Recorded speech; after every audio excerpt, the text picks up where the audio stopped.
Praise the lord. దేవునికి మహిమ కలుగును గాక. ప్రభు మీకు తోడయుండి మిమ్మల్ని ఆశీర్వదించును గాక. ఈ దినము దేవుడు తన సన్నిధిలో సిద్ధపరిచిన తన యొక్క వాక్యాన్ని ధ్యానించుదాం.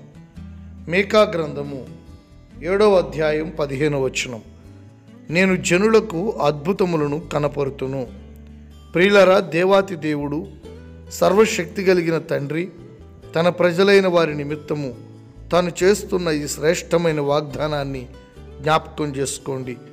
ఈ దినము సకల కోటి పరిశుద్ధుల ఆరాధనల మధ్యలో పరిశుద్ధాత్మ దేవుడు తన కార్యాలను జరిగించినట్లు, తన శక్తిని కనపరుచినట్లు, తాను చేస్తున్న ఈ శ్రేష్టమైన వాగ్దానాన్ని మనం విశ్వసించుదాం. నేను జనులకు అద్భుతములను కనపరుతును.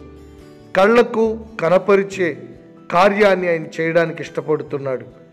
ఏదో ఒక అద్భుతాన్ని దేవుడు నీకు చేయాలని తన మహిమగల హస్తాన్ని చాచి తన కార్యము ద్వారా నిన్ను తృప్తిపరచాలని ఆశపడుతూ ఉన్నాడు. ప్రియమైన దేవుని బిడ్డ, దేవుని యొక్క సంతోషము నీ మీద కుమ్మరించబడాలి. దేవుని యొక్క కార్యాలు నీ జీవితంలో జరగాలి. అద్భుతములు, ఆశ్చర్యమైన కార్యాలు నీ కన్నులతో చూడాలి. నీ శరీరములో ఒక అద్భుతాన్ని, నీ కుటుంబంలో ఒక అద్భుతాన్ని, నీ ఆధ్యాత్మిక జీవితంలో ఒక అద్భుతాన్ని, ఇలాగున ప్రతి విషయంలో కూడా ఒక అద్భుతాన్ని నువ్వు చూడాలి.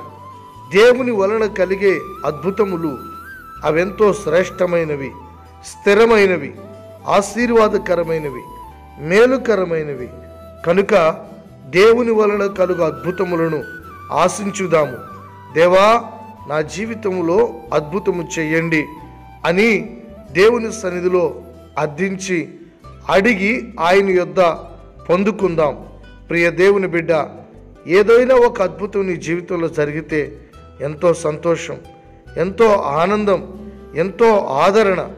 దేవుని యొక్క అద్భుతములు అవి ఆధ్యాత్మికమైనవి కావచ్చు, శారీరకమైనవి కావచ్చు, ఆర్థికపరమైనవి కావచ్చు, కుటుంబపరమైనవి కావచ్చు, పిల్లల జీవితాలలో జరిగే మేలులు కావచ్చు.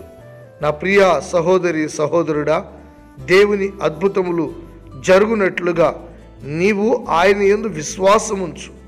విశ్వాసం ద్వారా దైవికమైన అద్భుతాలను మీ జీవితాల్లో మీరు చూడగలుగుతారు. దేవుని ప్రేమని మీరు గుర్తించగలుగుతారు. ప్రియ సహోదరి సహోదరుడా, దేవుని అద్భుతాలు ఈ దినము ఆయన సన్నిధిలో ఆరాధిస్తూ ఉండగా, ఆయన సన్నిధిలో ప్రార్థిస్తూ ఉండగా, వాక్యాన్ని వింటూ ఉండగా నీ జీవితంలో వెనువెంటనే అద్భుతములు జరుగునుగాక. అద్భుతముల యందు విశ్వాసమును, ఆశను కలిగి ఉండు. అద్భుతములు అనగా అవేవో ఒక మనుషుడు చేస్తాడు అని నువ్వెన్నడో అనుకోవద్దు. మనుషులు చేసేవి కాదు, దేవుడు చేసే అద్భుతాలని నువ్వు చూడాలి.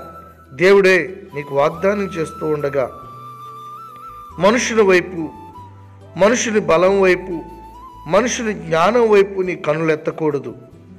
ఏ మనుషుడు తనకు తానుగా అద్భుతములు చేయలేడు.